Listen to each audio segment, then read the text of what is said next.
Hey guys, Fix Everything back with you today. The Soundbot SB520. This is a wireless Bluetooth speaker. Has a fantastic sound. They no longer make this one. This is about 8 years old. If you can find one, I highly recommend it. The sound is lovely and rich. But right now, it doesn't sound like anything because it doesn't work. But this power switch here, I can hear the crunching in the speaker as far as the static goes, but it just will not light up and connect. I charged it overnight, no go. This has other controls on here, fast forward, rewind type of controls, phone. You can actually answer your phone through this. It has an auxiliary port in case you want to tie it into a projector or something like that, and it also has the charging port. But I'd like to save this rather than buy another one because it just sounds so good. So I'm going to attempt to open this up, and like any switch, an on and off switch, if you hear crunchy noises or static, that means the switch is probably dirty and it needs some attention. I will try this if it doesn't work. Bluetooth speakers are a dime a dozen. I can absolutely replace this, but I really want to try to see if I can give it a go. So I'm going to see if I can take this apart. I imagine, since there are no screws on the outside, it's most likely under this screen that will have to come out first.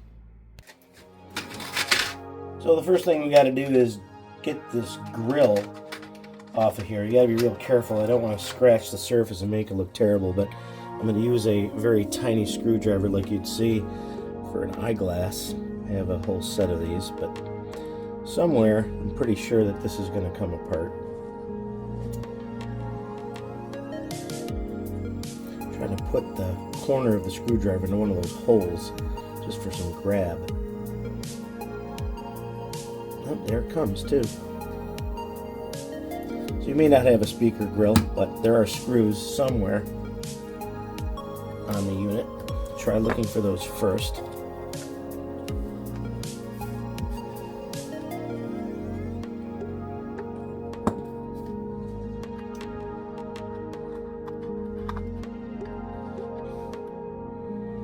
There we go. And just as I suspected, there are more screws, which is a good sign, because if there's no tiny screws anywhere, sometimes these are glued together. That's no fun, having to break that apart or break that bond. I don't know, 1, 2, 3, 4, 5, 6, 7, 8, 9, 10, 11. 11. Now, this particular design has the controls in the center of the speaker as far as width and depth there, so I'm going to take a chance and maybe take this panel off first, thinking maybe the controls are under there, versus I think these would probably take each speaker out. So let's try that first.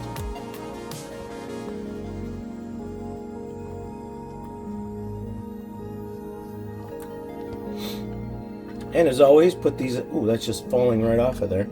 As always, just put your screws aside, don't lose those, they're important. Okay, so at least we've got a circuit board now.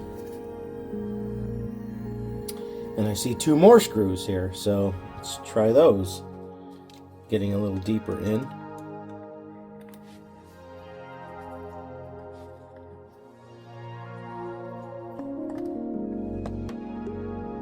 I'm going to try to see if I can pry this circuit board out, or there might be something else holding it, I'm not sure. But are getting closer for sure. Oh, there it goes too. Alright, so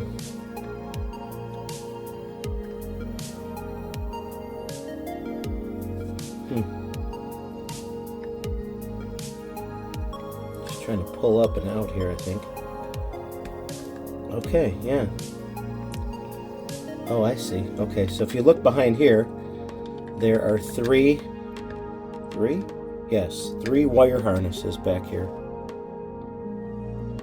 and they're all connected to a set of wires. So I'm going to pull those out, each one, just so I can get the circuit board off.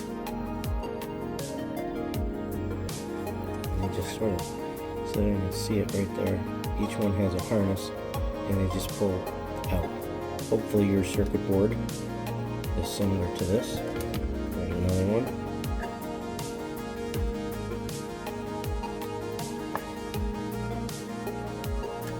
There's another one. So now we have 3 wire harnesses there.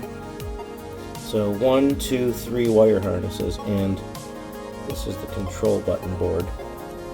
It's like right there, and it fell from the top here, so I'm going to put that back in. So let's put the speaker aside for a minute and concentrate on the circuit board. This is most likely where the switch is, and sure enough it is, right here. So this switch is crunchy. I can even feel it. So I could take the switch apart even deeper, get my microscope out here, and start desoldering it from the circuit board. There's solder points right here. But before you do that, just get out your contact cleaner and give it a blast. You might be able to get away with cleaning the switch without removing it from the board. Sometimes when you remove this from the board, if it's that bad, you'll have to replace the switch and buy another one. So I'm going to take the WD-40 contact cleaner, and I'm just going to let it have it. Start with the top of the switch, and then kind of bring the switch back and forth over and over. Get that contact cleaner in there. And I've got the other side of the switch. You don't need much in there. Do it again.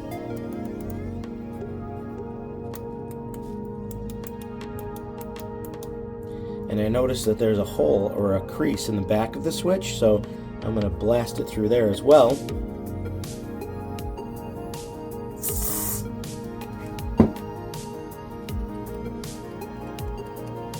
Give that a jiggle. It's pretty cool. It's all on one board, all the activity that goes on here.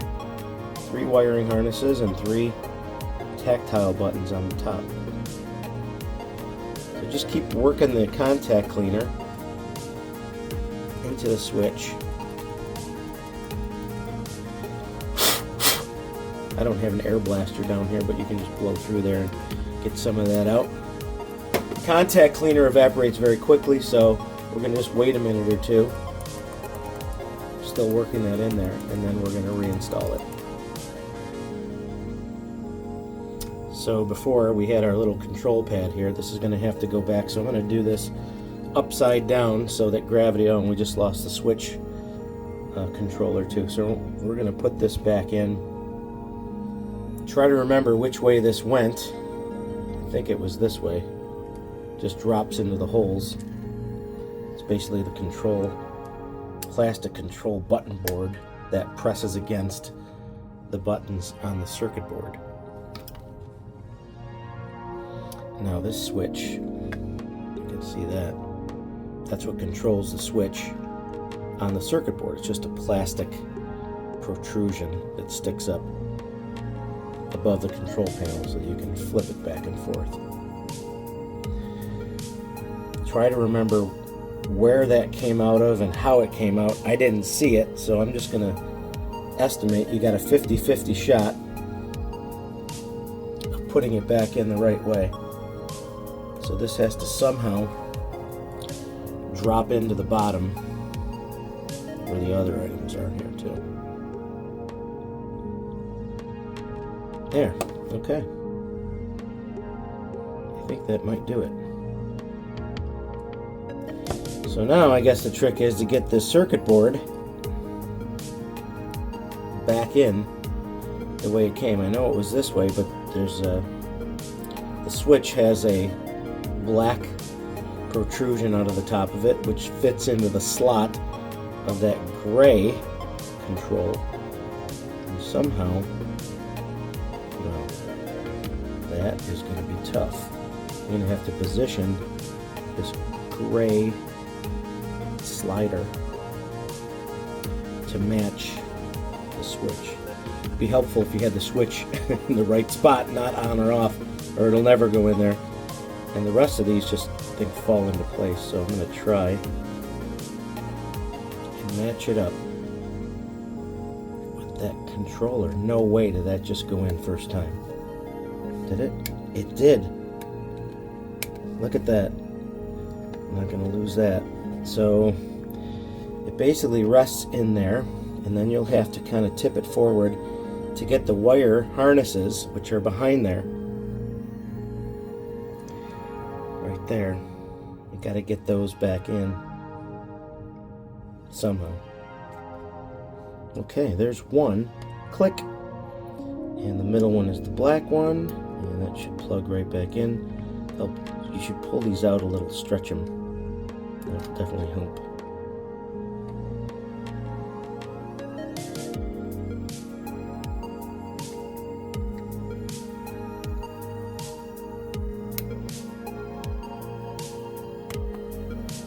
Ooh, there's number 3, and I heard... Hey! I hear something. It's good news. That means the switch is on. Probably should turn that off while I'm working in here. Let's put the rest of the screws back in. Well, that's great news. That's a wonderful sound. Certainly wasn't doing that before. And again, this speaker has such a rich sound. I just couldn't part with it. I'm so happy that at least I got some sound here. Later on we'll test it, see if it connects to Bluetooth.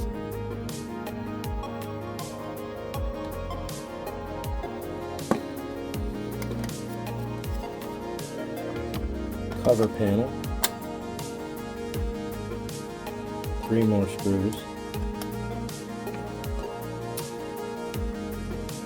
And again, I'm pretty sure your speaker is not going to look like this. I don't know. I haven't seen these around ever. I've never seen one in anyone else's possession that I know. Online, in movies, whatever you want to say. So I'm not sure how many of these sold. Soundbot SB520. If you can get your hands on one, even used, highly recommended. I wouldn't trade this for even a JBL or any of the other ones that are out there. I'm going to put this grill back in. I don't know if that'll be really easy, really tough. We'll start with one side. Alright, enough with the rag. I'm done with you, pal.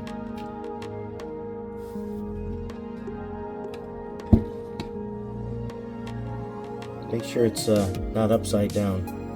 Is it upside down? No. Did I go up in the right corner or not? I can't remember now. Was it there? Or was it down here? Be darned, I don't know. Well, it'll probably work either way, but we'll try it. Yeah, it was probably this way. Bottom right. Pay attention. Pay attention.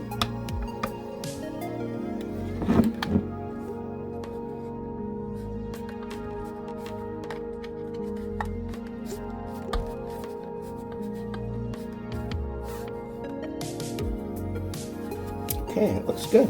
It's in.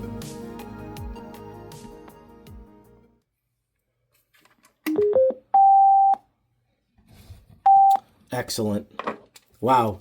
In fact, it just paired to my phone. The blue light is telling us that there's a connection. The red and blue flashing light, which was just there, was the pairing mode, and it's already paired up to my phone, which I'm using to shoot this. So that's great news. Let's see if we can't coax it to bring up some tunes. Wow, does that sound good? Rich bass, excellent mid-range, and the highs are not too high. Thanks so much for tuning in to Fix Everything. I hope this helped in some way. Please consider subscribing. Forward this to somebody that you think might enjoy it. And please hit that like button. Love the comments. Thanks so much for the support. Really appreciate that. And you guys have a great day.